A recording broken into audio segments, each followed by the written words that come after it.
안녕하세요, 다인입니다. 오늘은 간단하고 재밌는 기사로 한 주를 가볍게 시작을 해볼게요. 과연 맥도날드를 10년 전에 $1000를 투자했다면 나는 지금 얼마를 벌었을까요? 자, 이미 맥도날드의 지난해 4분기 실적 공개가 됐었죠. 주당 순이익이 $2 59센트, 매출은 59억 3천만 달러로 모두 시장 예상치를 웃도는 결과였습니다.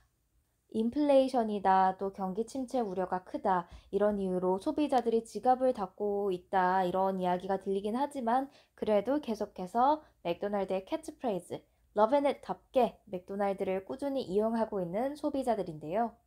특히 이런 레스토랑의 경우 같은 매장에 방문한 손님의 수가 늘었냐 줄었냐가 굉장히 중요하더라고요. 그런데 맥도날드의 경우 늘었다고 합니다. 그리고 메뉴의 가격 자체도 오르면서 글로벌 동일 매장 매출이 12.6% 지난해 4분기에 올랐다고 해요. 글로벌 동일 점포 매출이 전년 동기 대비 12.6% 오른 걸 보고 맥도날드의 CEO는 유럽과 미국의 소비자들이 그러니까 맥도날드가 1년 또는 6개월 전에 예상했던 것보다 견조한 소비를 이어가고 있다, 이렇게 평가를 했습니다. 그럼에도 불구하고 올해 전망에 대해서는 조금은 조심스러운 입장이었는데요. 단기적으로 인플레이션이 높은 수준을 유지할 것으로 예상되기 때문에 이 충격을 조금은 감내해야 한다, 이렇게 말을 했습니다. 그래도 맥도날드 올해도 꽤 공격적으로 확장을 할 것으로 보여져요. 맥도날드 올해 1900개의 신규 매장을 오픈할 예정인데요. 그 중에 400개는 미국에, 그리고 나머지 1500개가량은 해외에 열 계획이라고 합니다. 자, 그럼 가장 중요하죠. 10년 전에 또는 5년 전에, 1년 전에 내가 맥도날드에 $1000를 투자했다면 지금 내 수중에는 얼마의 이득이 생겼을까요? 사실 이 기사를 접하기 전에 저는 맥도날드의 주가가 그렇게 많이 올랐을까? 라는 의문이 한 가지 있긴 했어요. 흔히 생각할 때 성장주, 애플이 갑자기 애플카를 발표했더니 주가가 확 오르고, 이런 식의 맥도날드에는 신성장 동력이 있을까?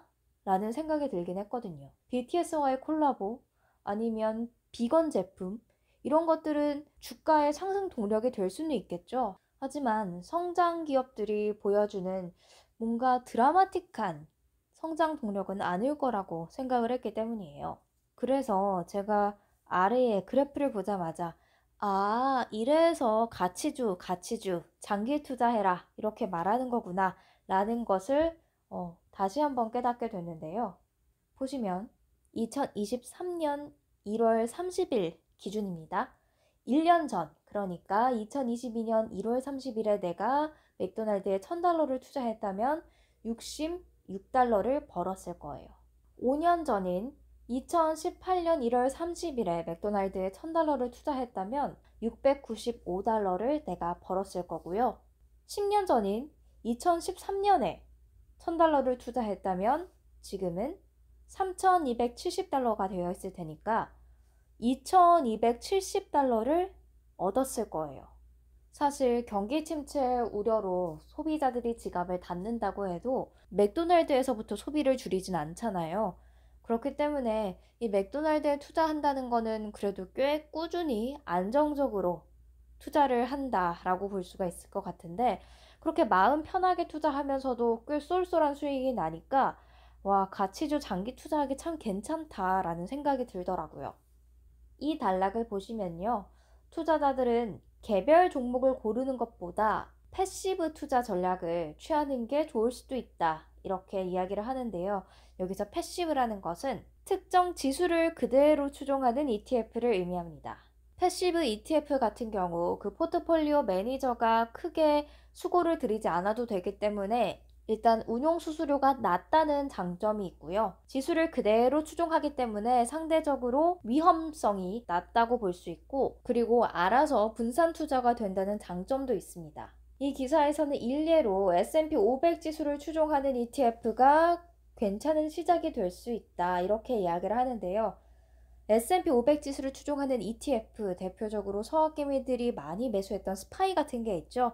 그 ETF는 S&P 500 지수로 구성되어 있는 종목들을 그대로 ETF에 담아 놓은 거예요. 그렇기 때문에 위험성이 낮다고 볼 수가 있겠고요. 11개 섹터에 걸쳐서 총 500가지 기업에 고르게 분산 투자할 수 있기 때문에 ETF 하나로 분산 투자까지 해결이 되는 거죠. 물론 지수가 항상 오르는 건 아닙니다. 지난해에 1년 기준으로 많이 하락을 했었죠. 하지만 장기적으로 보면 우상향 곡선을 그리는 건 분명한데요. 2018년 이후 S&P 500 지수 44%가량 올랐고요. 그리고 2013년 이후로는 170% 가까이 올랐습니다. 그러니까 만약에 내가 2013년 10년 전에 S&P 500 지수를 추종하는 ETF에 투자를 했을 경우 170% 안팎의 수익률을 거둘 수 있었겠죠?